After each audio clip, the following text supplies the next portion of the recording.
Musik adalah harmoni yang menyenangkan untuk kehormatan Tuhan dan terlebih kesenangan bagi sesama kita manusia. Dan hari ini di kantor redaksi Ekora NTT kita kedatangan seorang, saya boleh bilang ini seorang seniman, seorang musikus, namanya Erik Doni. Saya ini lebih nyaman sapa dia dengan sebutan No, karena kami sama-sama dari Lama Holot nih. Ya. No Erik, selamat datang di Ekora NTT. Selamat bertemu kakak. Luar biasa. Ya. Oh. Ya. Jadi selama perjalanan waktu rentang dari siniar sudut pandang Ekora NTT, kami memandang perlu untuk mengundang salah satu narasumber yang terlibat di urusan-urusan yang namanya musik. Terlebih akhir-akhir ini kami menyaksikan Erik Doni gitu. Erik Doni itu aktif sekali di urusan musik, terlebih urusan musik-musik liturgi, musik gereja gitu. Kita akan bahas banyak hal soal ini, tapi kita terlebih dahulu mungkin perkenalkan dulu biar semua yang menonton podcast Sudut Pandang Ekora NTT itu kenal siapa Erik Doni. Terima kasih untuk momen perkenalan yang luar biasa ini kakak. Saya biasa disapa, dikenal oleh orang-orang dengan panggilan Erik Doni. Tetapi nama lengkap saya itu Herbertus Putra Amadoni. Dari nama menunjukkan bahwa saya orang Flores Timur, asal dari Adonara, lahir, besar, kemudian berdomisili di Lembata, di satu daerah yang namanya Loang. Ya, di situ. Kecamatan Nagahutung tuh. Itu Kecamatan Nagahutung. Ya. Saya menyelesaikan masa SD saya di SD Impres Loang, di kampung saya di Loang. Kemudian menamatkan SMP juga di Loang, SMP Negeri 1 Nagahutung. Setelah tamat dari SMP, saya mulai keluar dari kampung, mengalami satu situasi hidup berasrama, tepatnya di SMA Seminari San Domingo Hokeng. Ya. Setelah dari tamat dari SMA San Domingo Hokeng, saya melanjutkan ke jenjang berikut, masuk ke komunitas calon imam. Oh, jadi sempat alami itu? Iya, di Seminari Tinggi Santo Petrus Rita Pira di situ. Kemudian ya, memutuskan menjadi awam. Iya, menjadi awam. Iya. Oke. Kalau saya dengar cerita dari teman-teman angkatan Erik atau misalnya yang adik kelas mereka bilang Erik yang sekarang itu kan terkenal dengan urusan main piano, main keyboard gitu. Iya. Tapi dulu tuh katanya gitaris tuh. Iya. Awalnya memang saya suka bermain gitar. Itu sejak masih SD. Ya. Karena lingkungan keluarga saya itu rata-rata pemusik. Dan alat musik yang diperkenalkan pertama kepada saya itu adalah gitar. Gitar. Ya, jadi sejak usia SD, SMP itu saya menekuni alat musik yang namanya gitar. Ya. Bakat saya ini berkembang ketika saya sudah masuk ke jenjang SMA di seminari. Di Seminari Hokeng. Di situ saya merasakan bahwa bakat saya benar-benar mulai tumbuh, dilatih dengan baik oleh para frater yang bertugas top di sana, kemudian para imam yang mengajar kami untuk urusan musik. Jadi memang betul-betul gitar itu menjadi alat musik favorit saya di zaman saya SMA waktu itu di Seminari Hokeng. Ya. Kami butuh semacam gambaran dari awal Om Erik meniti karir. Kan tadi bilang, awalnya tuh lebih suka gitar gitu. Dari dulu memang hidup di lingkungan yang benar-benar suka musik.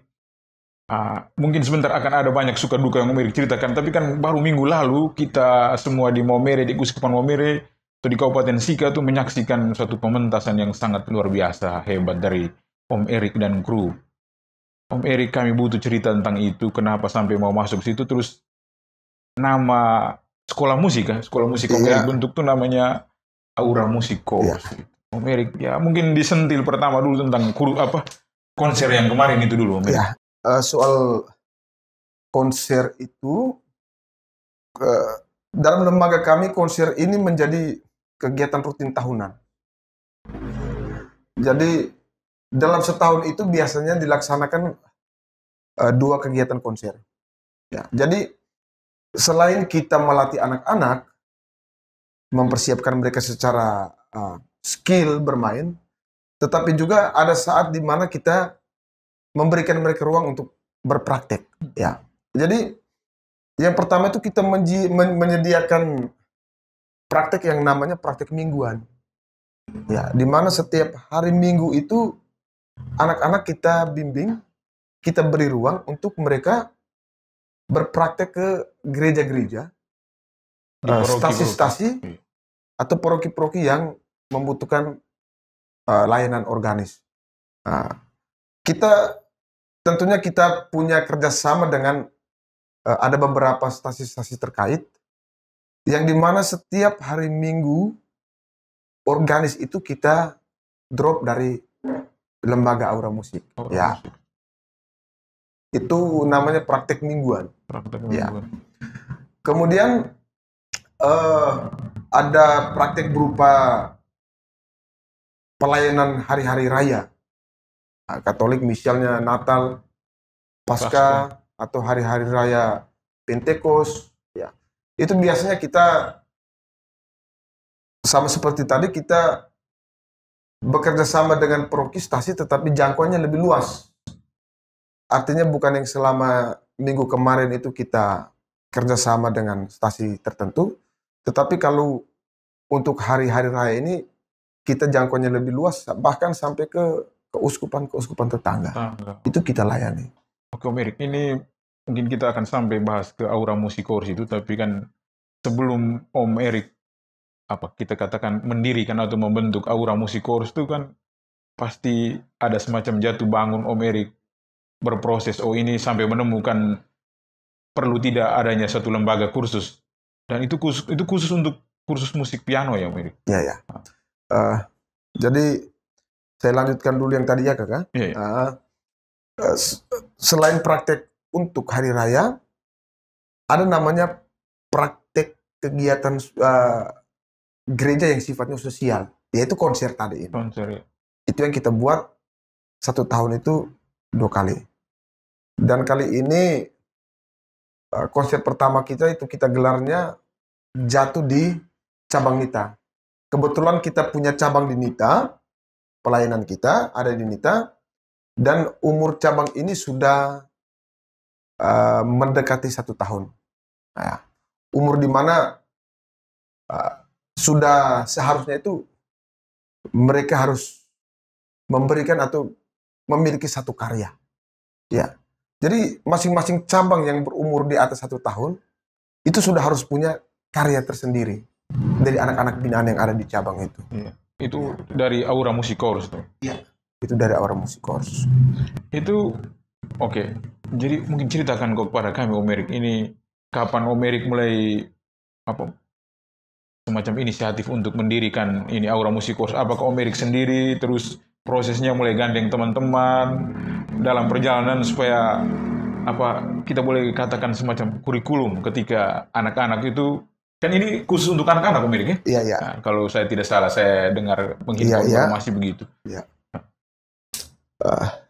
Berbicara tentang sejarah ini mungkin agak panjang kan? Agak panjang ya. Jadi izin untuk saya meneguk sedikit kopi. Oke, silakan Om Erik. Selamat menikmati kopinya. Oke, jadi berbicara tentang sejarah Aura Musik, lembaga Aura Musikors memang melewati proses yang sangat panjang dan memakan waktu yang sangat lama. Jatuh bangun. Iya. Jadi berawal dari tahun 2019,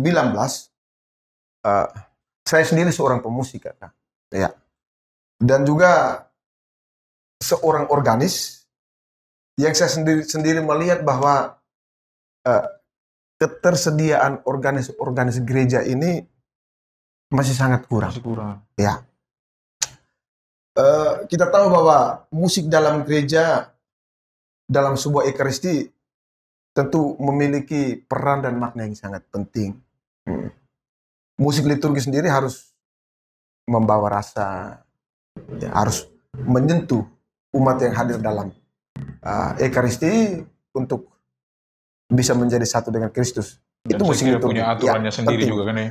Jadi dari kalimat ini saya mau mengatakan bahwa musik liturgi, musik di dalam satu perayaan Ekaristi itu penting. Ya, berangkat dari itu saya seorang awam, saya sendiri merasa terpanggil untuk mau membentuk satu komunitas, satu lingkungan belajar di mana di dalam komunitas atau di dalam lingkungan ini khusus kami berlatih musik, khususnya musik liturgi, organ gereja. Maka mulailah sejak tahun 2019 itu saya mulai membentuk satu komunitas belajar, komunitas berlatih yang saya beri nama Aura Musik. Ya. Aura Musik sendiri menunjuk pada satu identitas privat sebenarnya, ya, aura. Itu menunjukkan satu identitas, lebih akrabnya ke situ. Om Erik meyakini begitu. Ya, dia lebih melekat pada satu identitas positif. Jadi aura musik itu adalah satu aura yang positif tentunya. Kata aura itu melekat pada sebuah identitas bahwa ketika kami hadir, kami juga menghadirkan aura musik itu sendiri kepada umat. Ya. Hal yang tadi kita bilang, saya di kata pembuka tadi, saya rupanya mengutip apa yang dikatakan oleh John Sebastian Bach, seorang komponis dan musikus itu. Dia bilang musik itu harmoni yang menyenangkan untuk kehormatan Tuhan dan kesenangan bagi sesama. Saya kira pas dengan apa yang Om Erik sampaikan ini. Oke, lanjut Om Erik. Jadi hari demi hari, bulan demi bulan, komunitas yang saya bangun ini berkembang.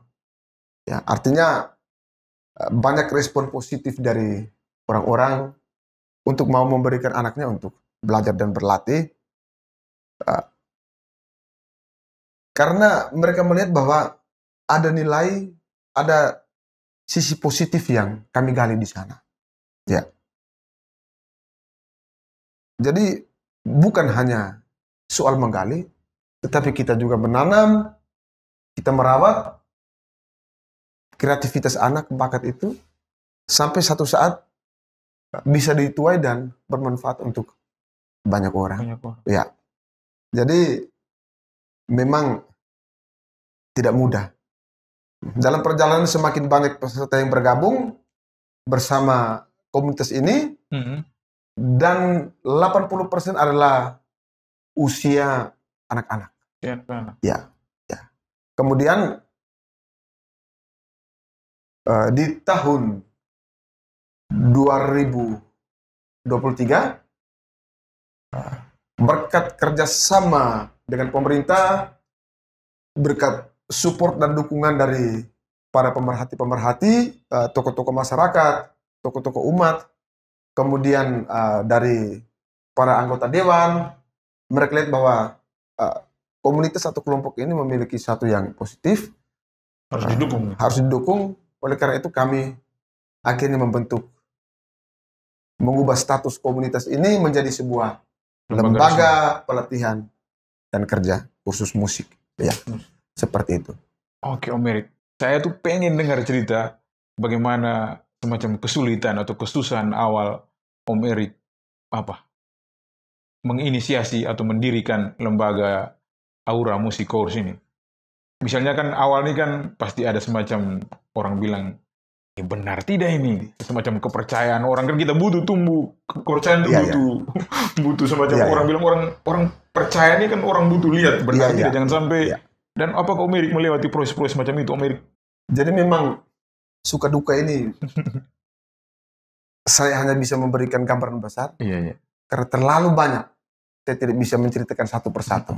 Tetapi mungkin hal-hal besar saya mungkin bisa sharing di sini, bahwa yang pertama itu soal penerimaan atau respon dari umat. Nah, jadi bayangkan saja bahwa anak-anak dipercayakan untuk menjadi organis di gereja. Jadi itu kadang ada respon penolakan dari umat. Ya. Tapi saya pahami bahwa faktor pemahaman liturgi umat ini berbeda-beda. Konsekuensinya kepada peserta-peserta atau anak-anak didik kami. Nah, lingkungan A atau stasi A dengan stasi B punya pemahaman liturgi yang berbeda ini. Nah, ketika anak-anak kami berpraktek ke lingkungan A, menurut pemahaman musik liturgi lingkungan A atau stasi A mengatakan bahwa bagus, benar, tetapi belum tentu di lingkungan B. Jadi itu garis besar tantangan, kesulitan yang harus kami lewati, dan itu kami harus turun langsung pada umat. Karena bahkan anak-anak kami itu merasa tidak diterima. Itu tantangan terbesar yang pertama. Kemudian tantangan yang kedua itu soal bagaimana membuat manajemen. Saya seorang awam yang sangat tidak paham soal manajemen komunitas, lembaga, dan sebagainya. Awalnya itu. Sehingga pengelolaan secara kelas komunalnya itu belum terarah. Sehingga kadang di waktu-waktu tertentu saya tidak bisa lagi membayar sewa kontrak. Kemudian diusir. Pindah lagi ke satu tempat. Ya. Dalam perjalanan tidak bisa membayar atau harganya dinaikkan, kita tidak bisa lagi pindah lagi. Jadi itu memang satu perjuangan yang luar biasa sekali kan. Nah, ketika saya sudah menemukan satu irama yang baik dalam mengelola skema dalam mengelola komunitas, dalam mengelola lembaga ini, sejak 2023 kemarin itu saya mulai benar-benar punya arah untuk berjalan ke depan, mulai membangun kelompok kerja, kelompok organisasi, teamwork, sehingga puji Tuhan sampai hari ini secara lembaga kami sangat terorganisir dengan baik. Ya, dan saya kira kami yang mengikuti perkembangan Om Erik patut memberikan apresiasi Om Erik. Selamat untuk itu. Terima kasih Kang. Karena dengan melihat konser kemarin yang terjadi di Prokinita itu luar biasa sekali Om Erik. Oke, kalau boleh tahu Om Erik, artinya sekarang kan Om Erik punya organisasi sudah tadi Om Erik bilang lebih terorganisir tadi, kelas-kelas untuk pelatihan tadi. Itu artinya Om Erik punya jumlah peserta didik, jumlah siswa yang lumayan banyak. Terus pasti punya teman-teman musikus atau kita bilang guru, pembimbing lah. Ya. Itu di Momere ini ada di mana saja, dan kalau boleh tahu berapa teman-teman sesama musikus yang Om Erik rekrut untuk jadi tim kerja yang akan melatih adik-adik, dan jumlah peserta yang ada di kelas Aura Musik Course itu berapa sih Om Erik? Jadi kita punya 4 cabang saat ini. Ada cabang utama Momere, itu beralamat di gedung Kerubim Center, dulu orang bilang LKTGI lama, depan Telkom. Kemudian kita punya cabang Mita, itu beralamat di depan Kopdit Cubehuter, sebelum Pasar Nita, pinggir jalan besar. Ya, gedung KUD lama. Kemudian kita punya cabang Kewa Pante. Itu kita kontrak, kita gunakan satu gedung kosong yang beralamat di SMP Renya Kewa Pante. Kemudian kita punya cabang Waigete. Itu kita buka di Nangatobong, Poro kita Libura. Jadi masing-masing cabang ini sudah memiliki siswa di atas 50-an. Ya. Luar biasa sekali. Per hari ini saya belum bisa pastikan berapa totalnya semua. Tetapi masing-masing cabang itu di atas 50-an. Ya, 50-an siswa. Sehingga tentu butuh guru, butuh tim pelatih yang benar-benar totalitas. Nah, untuk mengajar 10 orang dalam satu ruangan, dalam satu sesi itu tidak bisa hanya satu orang. Oleh karena itu kita perkuat teamwork kita. Ya.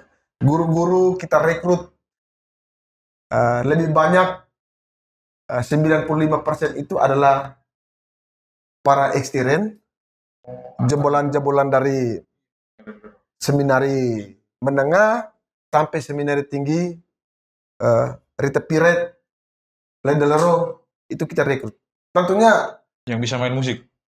Bisa main musik, tetapi juga bahwa tentunya mereka sudah punya materi, mereka paling kurang ketika di seminari, dalam studi dari seminari menengah sampai perkuliahan di Lendelero, tentunya mereka sudah punya teori-teori musik liturgi. Bekal gitu. Bekal. Jadi selain bisa bermain, tetapi juga didukung dengan teori-teori liturgi. Jadi masing-masing cabang, 4 cabang ini kita tempatkan dua guru. Ya, untuk mendampingi anak-anak setiap sisi.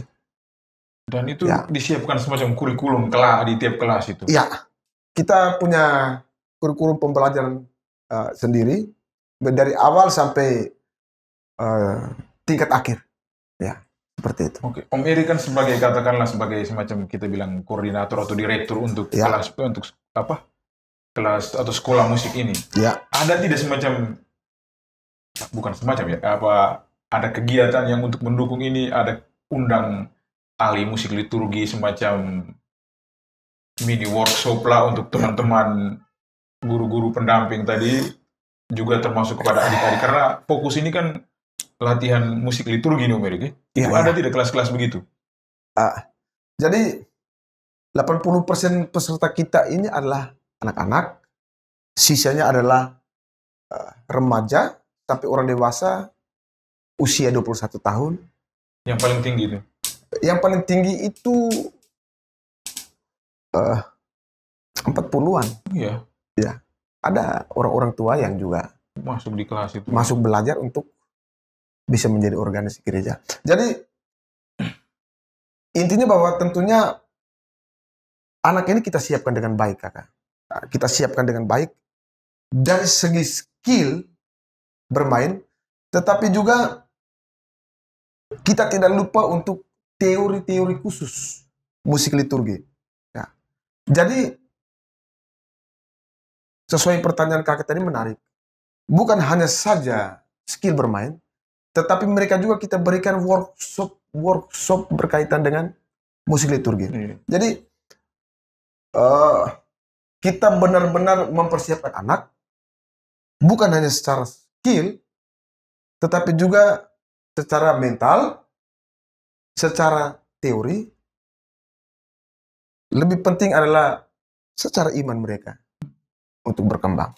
Nah, kita di sana itu semua cabang yang menjadi keunikan dari Aura Music Course, semua cabang itu mulai lesnya itu jam 3 sore. Sebelum memulai kegiatan jam 3 sore, tadi kita lagi duduk, alarm saya bunyi. Itu menunjukkan pukul 3. Itu semua siswa dari seluruh cabang itu memulai membukanya dengan doa kerahiman bersama. Setiap hari. Ya. Menarik sekali, Mary. Jadi setiap jam 3 sore itu cabang Nita sampai cabang VGT pasti anak-anak berdoa kerahiman. Setiap hari. Setiap jam 6 sore kemudian wajib doa Angelus. Pendidikan karakter masuk sama Mary. Dan itu dilakukan rutin setiap hari. Jam 3, jam 6. Semua cabang. Yang tidak melakukan itu, kita beri sanksi. Ini dari guru, admin, sampai siswanya. Keras juga nih Pak Direktur. Jadi saya mau menunjukkan bahwa menyiapkan anak apalagi usia dini, itu bukan skill. Bukan hanya skill, tetapi juga ekstra kepada mental dan psikologi iman mereka. Itu penting. Ini luar biasa sekali, Mary. Iya, seperti itu. Jadi kegiatan workshop kita buat itu. Kita mau menunjukkan bahwa ini anak-anak. Saya lihat beberapa kali diundang narasumber Bapak Yos Lasar mereka juga ya. Ada Bapak Yos Lasar, orang-orang pakar liturgi. Nanti dalam tahun ini kita akan undang Pater Joseph Pusi untuk memberikan kami, anak-anak kami workshop ya. Musik liturgi. Jadi seperti itu Kak. Jadi ini menjadi hal yang sangat penting karena musik ini bertumbuh, berkembang tentu sesuai dengan usia mereka.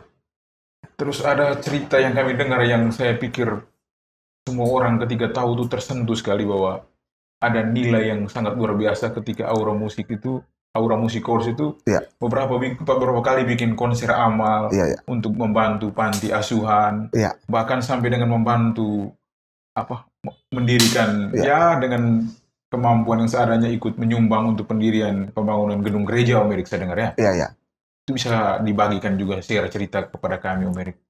Jadi ini pertanyaan yang menarik Kak. Ya, saya rasa menarik sekali. Ini saya kembali ke satu topik saya, yaitu yang dalam lembaga kami sebut dengan transformasi generasi. Transformasi generasi. Jadi LPK Aura Musik sendiri mau menjadi sebuah wadah kecil di mana menjadi tempat penyemaian bibit-bibit yang positif dan unggul. Ya. Jadi transformasi di sini adalah tentu sebuah perubahan atau sebuah pergeseran dalam tatanan nilai. Ya, itu yang kita sebut dengan transformasi yang bisa berpengaruh pada sikap, perilaku, bisa berpengaruh pada norma-norma sosial maupun norma-norma agama.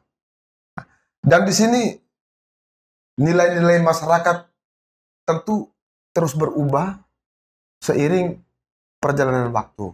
Ya, ini menjadi tantangan. Contoh kecil, ya, anak-anak zaman sekarang di usia SD, SMP, ini fakta yang kami temui di lapangan. Lagu-lagu hal kecil saja, lagu-lagu Madam Bakti dulu, anak-anak sekarang tuh tidak tahu itu. Tidak tahu. Ya. Ini nanti saya akan mengarahkan kepada satu kalimat yang saya sebut transformasi generasi. Tidak tahu. Itu hal kecil. Kemudian, ketika mereka diberi tugas iring, siswa bahkan sudah SMP kelas 2, kelas 3. Nanti sebentar tugasmu adalah iring Mazmur Tanggapan dan Haleluya. Seorang siswa kelas 2 SMP itu dia akan bertanya, Pak, Mazmur Haleluya ini dimainkan pas kapan? Ya. Artinya mau menunjukkan bahwa secara tata peran Ekaristi pun seorang SMP itu tidak tahu. Seorang siswa SMP. Dan ini fakta yang saya temukan dan saya coba membagikan ini. Ini sudah terjadi pergeseran nilai-nilai, norma-norma tentunya. Dan mereka dapatkan banyak hal di kelas Aura Musik Course ini. Kemudian keterlibatan mereka kita lihat di KUB, di lingkungan, mau hari Minggu, mau Natal Tahun Baru, mau hari-hari raya besar. Coba kita perhatikan. Yang mempersiapkan segala sesuatu dalam liturgi, core, atau apapun itu adalah orang-orang tua, dalam arti ini lebih banyak ibu-ibu. Anak-anak dan bapak-bapak kurang. Ya. Jadi merujuk pada pertanyaan kakak tadi, ini kemudian memiliki hubungan dengan nilai-nilai sosial, nilai-nilai agama, nilai sosial. Jadi kita mau di zaman yang saat ini sudah canggih, semuanya sudah lengkap di YouTube, kemudian segala akses itu sudah menjadi mudah. Jangan sampai satu saat musik liturgi diiringi oleh aplikasi. Kita tidak tahu. Bisa saja tidak ada organis. Bisa saja satu saat musik di dalam gereja itu Iya, menggunakan teknologi. Tenaga manusia tidak dibutuhkan lagi. Ya. Jadi hal-hal ini kita mau lembaga ini menjadi sarana transformasi generasi baru ke arah yang positif yang berguna bagi banyak orang.